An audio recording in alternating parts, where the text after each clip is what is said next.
The science of anxiety. How it affects the body and mind. It is a quiet, dimly lit room, elegant, furnished in rich earth tones.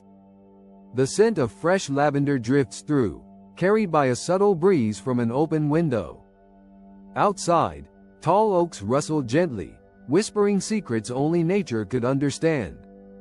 But inside, the conversation turns inward, to another kind of mystery. The science of anxiety, the uninvited shadow that visits even the most refined lives. Dr. Julian Parker leans forward, his face thoughtful yet commanding.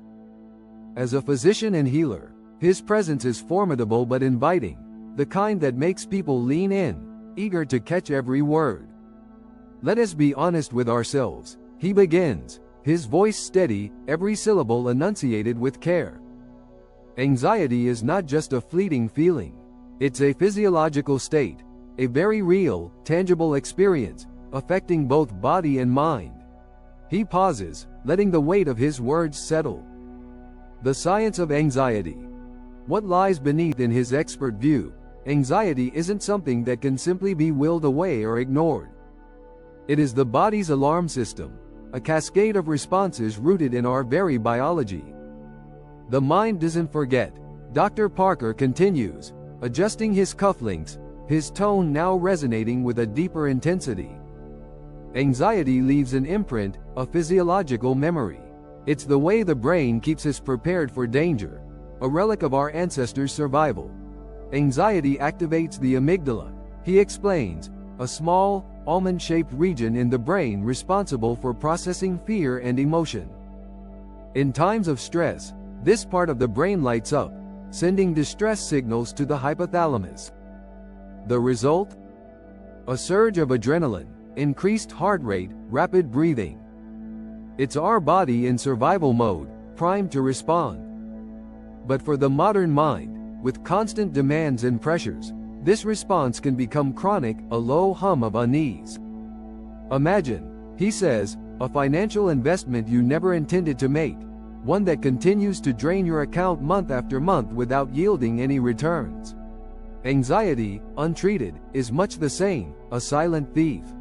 He looks at each face around him, his gaze unwavering. And for us, high achievers, people who've striven for excellence, this thief doesn't just rob us of peace but chips away at our very identity. A moment of reflection. The power of acknowledgement. He sees their faces, the subtle shifts in expression, the slight furrowing of brows. They are listening, feeling this weight in a new way. Anxiety is not a sign of failure. Rather, it is a signal, an invitation to change, to recalibrate. It is not about weakness, he assures them, but about awareness. You see, once we acknowledge anxiety, we can begin to understand it. And only then can we find ways to lessen its hold on our lives. An older gentleman, Mr. Langston, clears his throat, his voice low but resolute.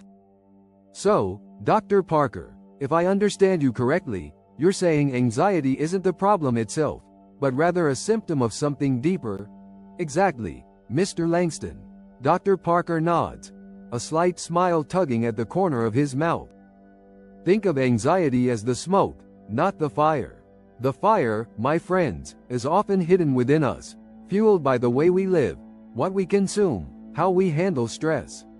And natural remedies, he gestures to the group, offer ways to soothe the fire, not just disperse the smoke. How natural remedies shift the body and mind drive. Parker shifts gears, moving from science to the heart of natural healing. You may wonder why we emphasize natural remedies, why we don't simply rely on modern pharmaceuticals. He pauses, his gaze intent, and then leans forward. Because, my friends, natural remedies are not about eliminating anxiety but managing it. They work with the body, enhancing its ability to heal rather than masking the symptoms.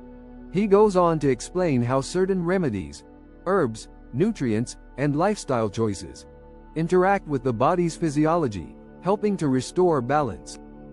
Ashwagandha, for instance, he begins, is an adaptogenic herb that has been shown to reduce cortisol, the body's primary stress hormone, by up to 28% in some studies. A single herb that can calm the body's stress response. He pauses, letting that number sink in. Magnesium, he continues, is another critical component. It's involved in over 300 bodily processes, including muscle relaxation and nervous system regulation. It's no wonder, then, that studies show 50% of adults don't get enough of this mineral, contributing to widespread issues of tension and anxiety. He looks around, his gaze stopping on Mrs. Channing, a dignified woman who holds herself with poise. Conversation turns personal. Drive. Parker. Mrs. Channing interjects, her voice a melody of grace and command. Do you believe these remedies are suitable for someone like me? I've tried medication, but... She hesitates, searching for the right words. It left me feeling dulled, numb. Dr. Parker nods empathetically, a common experience. Natural remedies, Mrs. Channing, work differently. They are not about numbing but about nourishing. They help the body regain its own resilience, its own natural equilibrium. And, he adds, they come with fewer side effects. He then describes lemon balm, a gentle herb that has been shown to reduce symptoms of mild to moderate anxiety in clinical studies. Unlike medications that sedate, lemon balm works subtly, providing a gentle calm without impairing cognitive function. For those, like Mrs. Channing, who value sharpness and vitality, these natural allies offer an alternative that aligns with their lifestyle and values. Financial sense and the cost of wellness. It's a new perspective for many in the room, who are used to thinking in terms of return on investment. Dr. Parker acknowledges this, weaving it into the discussion. Look at it this way, he says, his tone slightly playful but earnest. When we invest in natural health, in practices that build resilience, we are not just investing in today. We're safeguarding tomorrow. Mr.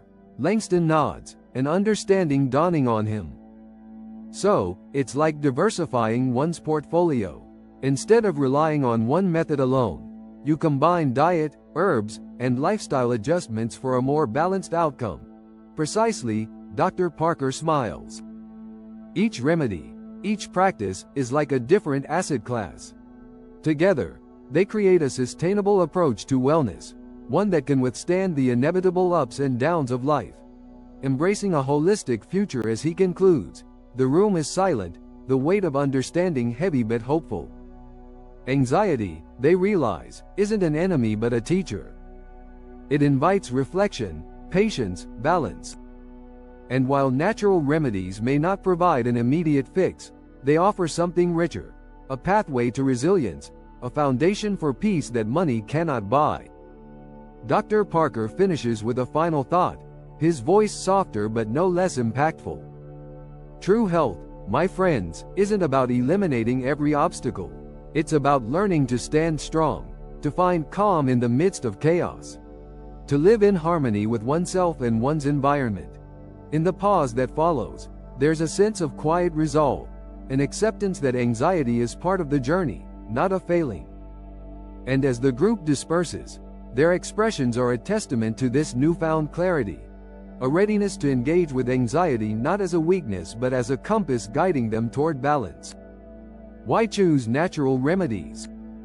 The library in Dr. Aaron Bradley's home was his sanctuary.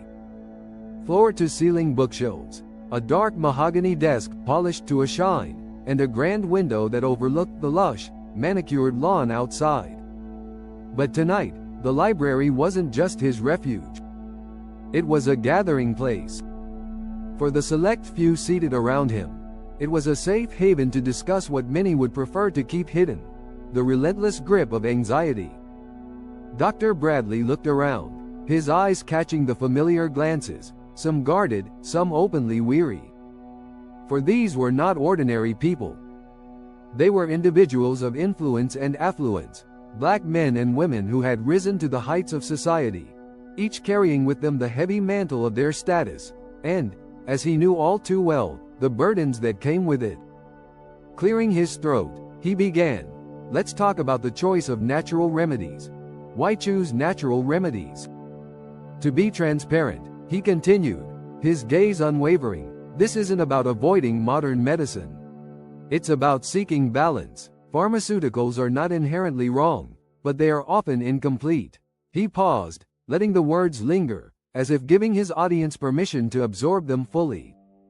Some of you, he went on, his voice softer now, have mentioned the effects of traditional medications. You've told me how the prescribed pills numb you, how they turn the world a shade duller, steal your clarity. Numbing isn't healing. Healing requires presence. It requires awareness. A soft sigh from Ms. Danielle Fairfax punctuated the silence. A high-profile attorney, her posture was one of practiced poise, yet tonight, that poise seemed fragile. It's exactly that, Dr. Bradley. I feel disconnected, she murmured. Disconnected from myself, from the world around me. I want something that helps me live, not just survive, Dr. Bradley nodded, leaning forward. Exactly, Ms. Fairfax. Natural remedies allow us to tap into our own healing capabilities, to reconnect with the body rather than numb it. They don't mask the pain, they help us understand it. And once we understand it, we can address it, gently, holistically. The appeal and realities of natural remedies. There was an undeniable appeal to natural remedies. They offered a promise of control, a sense of agency over one's own health. But he wasn't here to sugarcoat. Let me be forthright, he said, his tone turning pragmatic. Natural remedies are not a quick fix. They require patience, commitment. You're investing in yourself, not only financially but emotionally. Think of it as a portfolio, he explained, glancing briefly at Mr. Winston Langley, a successful investor. You don't expect immediate returns from a carefully chosen portfolio. You understand that true growth takes time, strategy, adjustment. Mr. Langley inclined his head, acknowledging the parallel. For example, if we look at ashwagandha or magnesium, these aren't one-time solutions. Ashwagandha is an adaptogen, a category of herbs that strengthens the body's resistance to stress over time. Magnesium, vital for muscle relaxation and nerve function, can ease symptoms, but only with consistent intake. Patience, persistence, that is the foundation of natural healing.